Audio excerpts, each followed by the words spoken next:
Hello दोस्तों, नमस्कार। SM किसी चैनल में मैं आप सब लोगों का दिल से बहुत बहुत स्वागत करता हूं। फर्स्ट टाइम विजिट किया जरूर चैनल को सब्सक्राइब कर लेना। एक और दूसरा चैनल है फ्री स्टॉक मार्केट क्लासेस करके, इसको भी चाहो तो फॉलो कर सकते हो, सब्सक्राइब कर सकते हो। दोनों चैनल को सब्सक्राइब करके बेल आइकन को हिट करके ऑल जरूर सिलेक्ट करके रख लेना। इस चैनल का लिंक ऊपर आई बटन पे या फिर नीचे डिस्क्रिप्शन में मिल जाएगा। आज के दिन की बात करें, ऑलरेडी 2 इंपॉर्टेंट वीडियोस आ चुके हैं, दोनों वीडियो के लिंक नीचे दिए हैं, चाहो तो इनको भी कवर कर सकते हो। तो चलिए दोस्तों, फिलहाल इस वीडियो को स्टार्ट कर लेते हैं।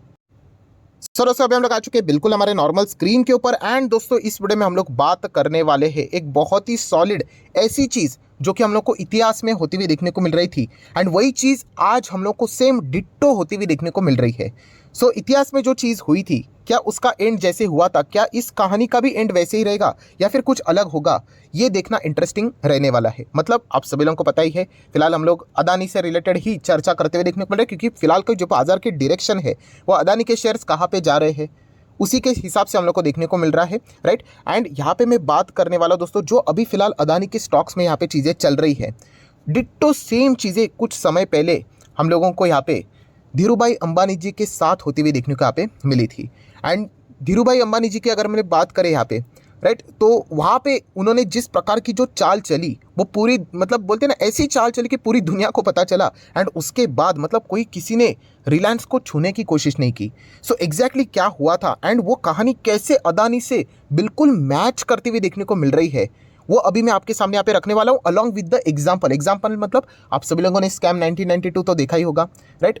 प्लस उसी के साथ साथ कुछ और भी स्टॉक मार्केट के मूवीज़ आए हुए हैं, तो वो भी मैं आप लोगों को बताऊंगा कि कहाँ पे जाके आप चाहो तो देख सकते हो। तो ये वाला सीन आपको देखने को मिल सकता है। बट उसके पहले धीरूभाई अंबानी जी, जैसे मैंने आप लोगों को बताया, तो इनके साथ क्या हुआ था, तो इनकी कंपनी तो आप लोगों को पता ही है, रिलायंस। हम लोग को तभी रिलायंस के नाम से देखने को मिलती थी, ठीक है। सो धीरूभाई अंबानी को भी क्या चाहिए था, ऑब्वियसली पैसा चाहिए था, फंड रेजिंग के प्रकार होते हैं अलग अलग। तो अभी एग्जैक्टली मुझे याद नहीं है कि उन्होंने राइट इशू निकाला था या फिर बॉन्ड इशू निकाला था, बट ये दोनों का अर्थ क्या होता है, अल्टीमेटली पैसे जुटाना, फंड रेजिंग, उनको पैसा यहाँ पे चाहिए था, ठीक है।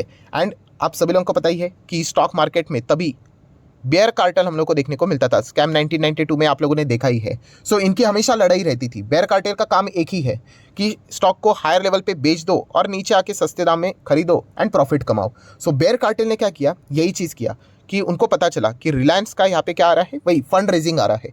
एंड इस फंड रेजिंग को फ्लॉप करने के लिए बेयर कार्टेल ने रिलायंस के शेयर्स बाजार में यहाँ पे क्या कर दे, शॉर्ट करना स्टार्ट कर दिए। लगभग 3.5 लाख शेयर्स उन्होंने बाजार भाव में शॉर्ट कर दिए थे। पूरा मार्केट यहाँ पे उन्होंने तोड़ दिया था। ऐसा क्यों किया, क्योंकि जैसे मैंने कहा कि फंड रेजिंग आप करने जाते हो, राइट, तो एक प्राइस फिक्स होती है कि नहीं, तो उस प्राइस के नीचे अगर चला गया वो शेयर प्राइस, तो फिर ऑलमोस्ट वो फंड रेजिंग मतलब फ्लॉप होने के ही करीब आ जाती है। अभी का अदानी का ही एग्जांपल ले लो। अदानी एंटरप्राइज की अगर हम लोग बात करें, राइट, फंड रेजिंग करने के लिए जो एफपीओ उन्होंने लाया है, कितने प्राइस का लाया है, लगभग 3,200 3,000 के आसपास है। एंड अभी जो अदानी का जो शेयर प्राइस, अदानी एंटरप्राइज कितने पे चल रहा है, नियर बाय 2700। तो ये लाया कि नहीं नीचे। सेम चीज़ यहाँ पे बेयर कार्टेल ने धीरूभाई अंबानी के साथ भी की थी, उनके रिलायंस के साथ की थी। 3.5 लाख शेयर्स उन्होंने बाजार में क्या किए थे, एक ही दिन में फटाफट हम लोग को शॉर्ट करते हुए देखने को मिले थे। पूरा बाजार पैनिक में चला गया था। एंड जो रिलायंस के शेयर्स थे वो भी ज़बरदस्त हम लोग को क्रैश करते हुए देखने को यहाँ पे मिले थे। ये सीन अगर आपको देखना है तो जैसे मैंने आप लोगों को बोला कि अगर आप स्कैम 1992 ये जो वेब सीरीज़ है उसमें आप लोगों ने देखा होगा, वो मार्केट क्रैश वाला जो सीन है ना, वो एक बार जाके आप देख लेना।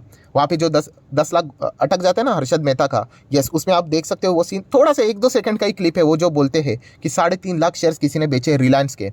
तो वो यही चीज़ हम लोग को देखने को मिल रही है कि बेयर कार्टेल ने इनका जो फंड रेजिंग है रिलायंस का, धीरूभाई अंबानी का, फ्लॉप करने के लिए उन्होंने ये चाल यहाँ पे चली थी। सेम चीज़ आपको यहाँ पे एक और मूवी है गफला करके, बहुत ही पुरानी मूवी है, ये वाली मूवी की यहाँ पे मैं बात कर रहा हूँ, राइट। आप चाहो तो देख सकते हैं, शायद से यूट्यूब के ऊपर भी है। तो उसमें भी ये 1-2 मिनट का क्लिप उसमें भी दिखाया हुआ है कि कैसे फंड रेजिंग को फ्लॉप करने के लिए बेयर कार्टेल ने रिलायंस के शेयर में ज़बरदस्त हैमरिंग यहाँ पे करवाई थी।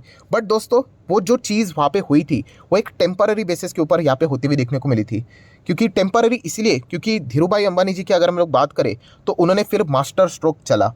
एंड मास्टर स्ट्रोक क्या चलाया कि देखिए, ये जो बेयर कार्टेल रहते हैं, राइट, ये बेयर कार्टेल क्या करते हैं, शॉर्ट सेल करते हैं, राइट। शॉर्ट सेलिंग आपको पता है, आपके पास अगर शेयर्स नहीं भी होंगे, बेचते चले जाओ, बेचते चले जाओ, बेचते चले जाओ, कोई कुछ नहीं पूछेगा। हाँ, बट जब बाद में आप इतना बेचते हो तो एक टाइम पे आपको क्या करना पड़ता है, यस, वो शेयर्स वापस खरीदने भी पड़ते हैं। तो ये तो रूल हर किसी को पता है। तो अंबानी जी को भी पता था, धीरूभाई को भी पता था। तो उन्होंने फटाफट अपने कॉन्टैक्ट्स को कॉल किया एंड जितने भी बोला जाता है कि उनके जो एनआरआई फ्रेंड्स थे, बहुत सारे लोग जो स्ट्रांग यहाँ पे फाइनेंशियली स्ट्रांग थे, जितने भी उनके कॉन्टैक्ट्स में ब्रोकर थे उनको बोला कि जितने भी रिलायंस के शेयर जो यहाँ पे बेच रहा है सब खरीदो, पूरा का पूरा खरीदते ही जाओ, खरीदते ही जाओ, खरीदते ही जाओ, इतना खरीदते जाओ कि यहाँ पे रिलायंस की शेयर का क्या होना चाहिए, शॉर्टेज हो जाना चाहिए। सो ऑब्वियसली धीरूभाई ने बोला है तो सब उनके जितने भी कॉन्ट्रैक्ट्स थे उन्होंने जितना वो बेयर कार्टेल बेच ही रहा था वो खरीदते जा रहे थे, खरीदते जा रहे थे, खरीदते जा रहे थे। एंड जैसे मैंने कहा कि वो शॉर्ट सेलिंग कर रहे हैं, ठीक है, तो शॉर्ट सेलिंग करने के बाद एक टाइम आ गया कि उनको अपनी पोजीशंस को बंद करना पड़ेगा। बंद कैसे करेंगे, सेल किया है तो अगेन बाय करना पड़ेगा। एंड बाय करने के लिए वो गए तो शेयर्स किसके पास थे, जितने भी धीरूभाई अंबानी जी के जो कॉन्टैक्ट्स वाले थे, ब्रोकर्स थे, एनआरआई वाले, उनके जो दोस्त थे उनके पास थे। और उन्होंने तो शेयर्स को यहाँ पे देने से मना कर दिया। मतलब जिस भाव पे वो नीचे आया था उन्होंने बोला नहीं, हम इसको होल्ड करेंगे, आराम से यहाँ पे पैसा हम लोगों का बन जाएगा। अभी अगर इन्होंने शेयर्स खरीदे नहीं तो फिर ये मतलब इसको पोजीशन को बंद कैसे कर पाएंगे। एंड इतना ज़्यादा रिलायंस के शेयर का शॉर्टेज हो गया, लिटरली स्टॉक मार्केट हम लोग को बंद करने को यहाँ पे देखने को मिला। 2 से 3 दिन बाजार बंद था।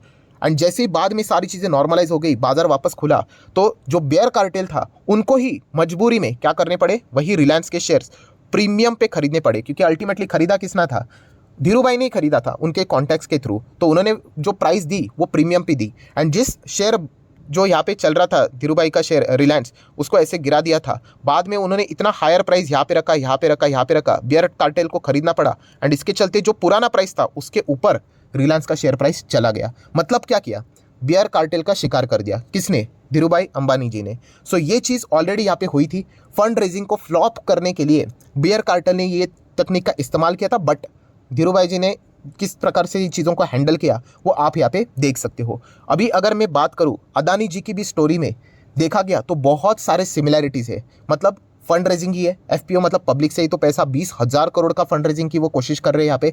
एंड उसी फंड रेजिंग को फ्लॉप करने के लिए, जैसे कि उन्होंने बोला है, हिंडनबर्ग जो रिसर्च फर्म है उन्होंने जानबूझ के सारी चीज़ें यहाँ पे की है वो। एंड लगातार हम लोग को वो शॉर्ट करते हुए देखने को यहाँ पे मिल रहे हैं। सो अभी अदानी जी, क्या यहाँ पे धीरूभाई जी ने जैसा यहाँ पे मास्टर स्ट्रोक खेला था, जो चाल चली थी, क्या वैसे अदानी जी भी यहाँ पे सेम चीज़ करने वाले हैं या नहीं, तो इसके लिए हम लोग को ज़्यादा टाइम रुकने की ज़रूरत नहीं। कल ही यहाँ पे हम लोग को पता चल जाएगा। अभी 24 घंटे भी बाकी नहीं है। तो बहुत ही ज़बरदस्त चीज़ है, ये सारी चीज़ें आपको लाइव देखने को मिल रही है। कई सालों पहले ऐसी चीज़ें हुई थी, तो ये हम लोग को पता है यहाँ पे चलने वाला है। एंड अगर अदानी जी ने अगर ये सक्सेसफुली कर पाया मतलब ये सारी चीज़ें, तो डेफिनेटली हम लोग यहाँ पे कह सकते हैं जिन्होंने शॉर्ट किया है उनको बहुत ही ज़्यादा दिक्कतें माइट भी यहाँ पे आ सकती है। अब ये होगा नहीं होगा किसी को भी नहीं पता। बट जैसे मैंने आप लोगों को बोला कि इनका जो एफपीओ का प्राइस है ये 3,000 के ऊपर देखने को मिल रहा है। एंड फिलहाल अदानी एंटरप्राइज का प्राइस देखिए नीचे देखने को यहाँ पे मिल रहा है। सो क्या ये इस प्राइस का भाव क्या ऊपर लेके जाएंगे, जैसे कि धीरूभाई की अगर मैं बात करूँ, जो भी प्राइस था उसके वो ऊपर लेकर गए, जो भी गिरावट उन्होंने यहाँ पे की थी। तो क्या सिमिलैरिटी के वे से अगर हम लोग यहाँ पे बात करें, क्या अदानी एंटरप्राइज के भी शेयर प्राइस में हम लोग को क्या वैसे ही कमबैक देखने को मिलेगा, क्या अदानी एंटरप्राइज कल भी अपर सर्किट यहाँ पे लगाएगा या नहीं लगाएगा, तो इससे रिलेटेड ये सारी चीज़ें हम लोग को देखने को मिलने वाली है। अगर मैं डिफरेंस की बात करूँ, डिफरेंस मतलब ये जो धीरूभाई अंबानी जी का केस है एंड अदानी जी का जो केस है, इसमें थोड़ा सा डिफरेंस क्या है कि जो बेयर कार्टेल है, राइट, एंड यहाँ पे कौन है, Hindenburg research firm, right, and और भी कोई शॉर्टर्स यहाँ पे रहेंगे। सो हिंडनबर्ग ने जो शॉर्ट किया ना वो बिल्कुल सीना ठोक के किया है। उन्होंने बोला कि हम लोग करते हैं, उनका बिजनेस ही वही है, हर किसी को पता है कि वो शॉर्टर ही है। एंड ये कोई फर्स्ट कंपनी नहीं है अदानी, इसके पहले वो 30-40 कंपनियों को ऐसा गिरा चुके हैं। अब रिपोर्ट्स के चलते मैंने आप लोगों को हिस्ट्री भी दिखाई थी, राइट। सो ये हर किसी को यहाँ पे पता है। एंड हिंडनबर्ग की अगर हम लोग बात करें तो ऑब्वियसली वो अदानी से रिलेटेड जो शेयर्स है वो कोई इंडिया में शॉर्ट करके नहीं बैठे हुए, जो उससे रिलेटेड जो फाइनेंशियल अदर इंस्ट्रूमेंट रहते हैं उनको वो इंडिया के बाहर शॉर्ट करके यहाँ पे बैठे हुए। सो अल्टीमेटली अदानी के शेयर्स अगर गिरेंगे तो वहाँ के जो इंस्ट्रूमेंट है उनके भी वैल्यूज गिरते हुए देखने को मिलेंगी एंड वो पैसा यहाँ पे कमाएंगे। सो बस उसमें ही फर्क है। बट यस, इंडियन मार्केट की अगर हम लोग बात करें, किसी ने ना किसी ने तो अदानी के शेयर्स में शॉर्टिंग की होगी। सो क्या वो यहाँ पे बच पाएंगे या नहीं बच पाएंगे, तो इससे रिलेटेड पूरा खेल का जो आउटकम रहेगा वो कल हम लोग को देखने को यहाँ पे मिलने वाला है। तो धीरूभाई ने तो ये करके दिखाया था, सो क्या अभी अदानी जी यहाँ पे करके दिखाएंगे या नहीं दिखाएंगे, देख लेते हैं कल के दिन यहाँ पे क्या होता है।